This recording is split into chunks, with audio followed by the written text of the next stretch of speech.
Très chers frères et sœurs nord-sud de l'Est, bonjour, j'espère que le week-end a été. J'entends ça et là, le conflit entre le ministère et la FECAFOOT continue. Vraiment, cela montre que les gens n'ont pas l'amour du pays. C'est les intérêts qui passent avant tout. Vraiment, ce n'est pas normal. Vraiment, les gens, chez moi en Bassa, on appelle ça tchelel. Ça veut dire que les gens se plaignent, ils se lamentent. Ils se lamentent. Vraiment, le scénario qu'on assiste et machin truc. Ça, c'est terrible.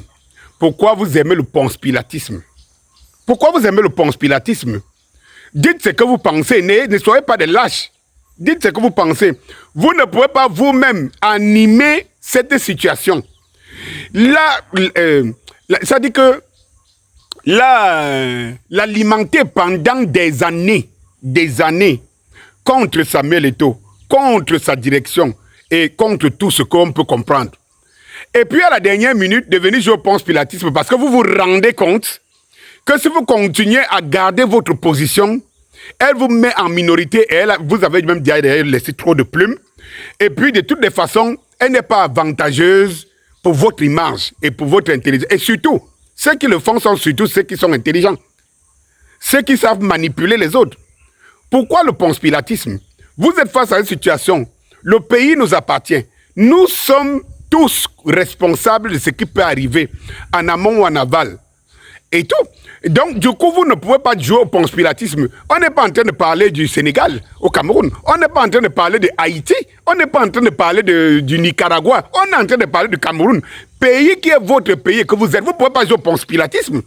Vous savez exactement ce qui se passe. Dans cette histoire, il y a une question de droit d'un côté et il y a une question d'autorité de l'autre et de pouvoir de l'autre côté.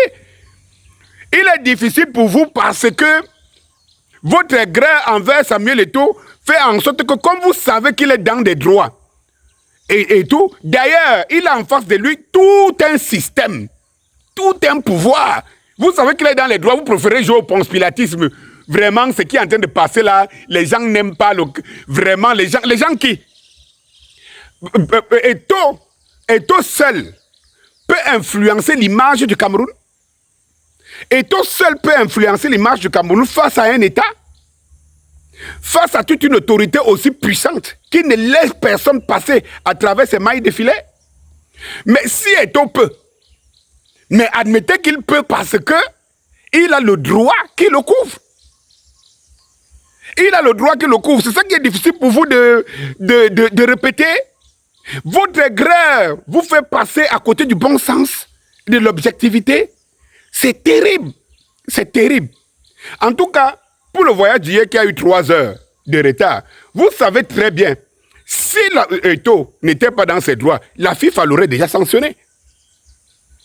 Ce qui est en train de se passer là, vous avez vu ça se passer où? Vous voyez un régime qui se ridiculise, qui se rend aussi petit. Vous ne comprenez pas que ce n'est pas Eto'o, ce n'est pas la fédération qui est en train de ridiculiser le Cameroun, fait autant de bassesse, mais c'est tout un régime, tout un pouvoir qui se fait autant ridiculiser. Vous mettez les gens, on les renvoie, et tout. Et ce que vous ne dites pas aux gens, c'est que c'est Eto'o qui appelle hier de l'étranger où il est pour demander aux dirigeants de la FECAFOOT de laisser qu'ils partent, qu'ils montent dans l'avion. J'entends les gens dire ici que Eto'o voulait affréter son avion via sa société écran et machin truc. Mais ce que vous oubliez, c'est que c'est la FECAFOOT qui paye le transport de Cameco. Ce n'est pas une autre personne. Mais quelle est cette saleté? Ça dit que, en fait, ce qui se passe vraiment nous ressemble. Si vous pensez que c'est un théâtre, et alors, à quel moment vous serez des acteurs? Si c'est un théâtre, à quel moment vous serez des acteurs? Vous voulez seulement être des acteurs aux élections où les mêmes personnes, la même autorité, vous a déjà montré les couleurs et qui en montre depuis 40 ans? Mais vous êtes qui finalement? Vous êtes qui finalement? Mais j'ai honte de vous. Des dirigeants d'un État, fut-il qui sont envoyés par le président de la République, comme ils nous ont dit. Maintenant, on ne sait même plus de quoi on parle. On parle de quoi? De convention ou on parle de l'instruction du chef de l'État. Dans les deux sens, on voit très bien que c'est une affaire de personnes, donc qui sont des autorités du système. Parce que si c'était une affaire du système, ça ne se passerait jamais. Qui est-on pour avoir le pouvoir de mettre à terre les instructions et je ne sais pas, et les personnes affrétées par l'État? Mais si l'État lui-même joue cette filouterie, cela veut dire que ce n'est pas l'État, mais c'est des individus. Maintenant, à vous de prendre votre camp. Soit vous êtes objectif, vous dites, bon, on n'est pas peut-être pour Reto, on n'aime pas peut-être et tout, mais ce qui est en train de se passer là, ça ne doit pas se passer. Quelle honte on affiche aux yeux du monde international et vous dites, vous qui vous dites des leaders d'opinion et tout, vous dites, vraiment, les gens n'aiment pas, machin, tout. Prenez votre rang, assumez. Nous, on a dit qu'on a des églises, on assume, assumez. Ok, assumez. Bon lundi.